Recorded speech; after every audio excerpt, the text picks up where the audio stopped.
Sarah Ferguson n'a pas été invitée à assister au couronnement de Charles III le samedi 6 mai prochain. La duchesse d'York ne s'attendait de toute façon pas à y être invitée. Charles III l'a conviée au concert en l'honneur de son couronnement le lendemain au château de Windsor. Sarah Ferguson fera partie des 2000 VIP conviés à assister à l'événement.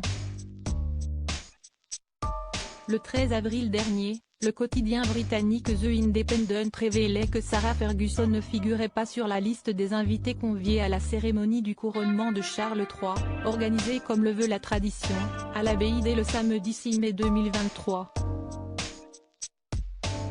Un camouflet d'autant plus violent pour l'ancienne belle-sœur du monarque que ses filles, les princesses Béatrice, 34 ans, et Eugénie, 33 ans, occupent respectivement les 10e et 11e places dans l'ordre de succession des prétendants au trône. Divorcée du prince Andrew, frère cadet de Charles III, depuis 1996, la duchesse d'York devrait devoir se résigner à regarder l'événement historique sur sa télévision. Une source bien informée certifie à nos confrères du Sun qu'elle ne se serait jamais attendue de toute façon à recevoir le carton d'invitation tant convoité.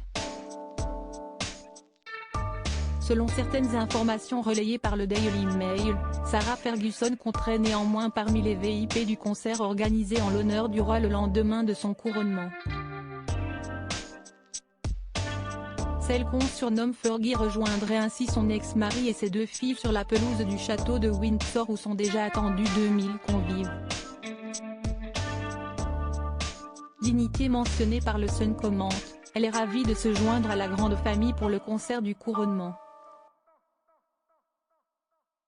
Les premières têtes d'affiche de l'événement ont d'ailleurs déjà été annoncées. La pelouse de Windsor accueillera notamment Katy Perry, Lionel Richie, le ténor italien Andrea Bocelli, en duo avec son homologue gallois Winterfell, l'auteur-compositrice-interprète Freya Ridings, le groupe pop Take That, sans Robbie Williams, et le pianiste Alexis French. Pourquoi Sarah Ferguson a été exclue du couronnement de Charles III? Persona non grata pour les uns, bête noire de Buckingham Palace pour les autres. Sarah Ferguson dérange.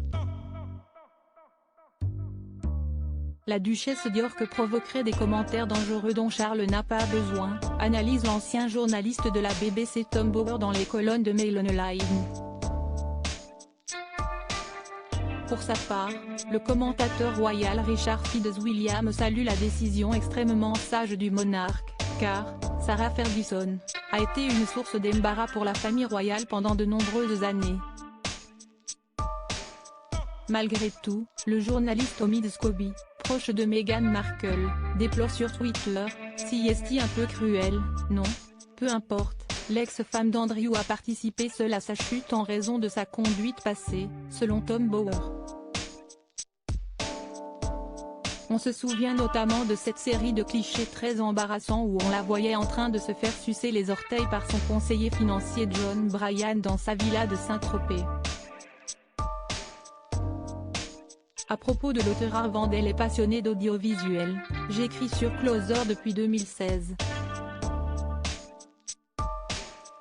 Jamie aussi raconté les mésaventures des têtes couronnées et connaît par cœur la série Seinfeld.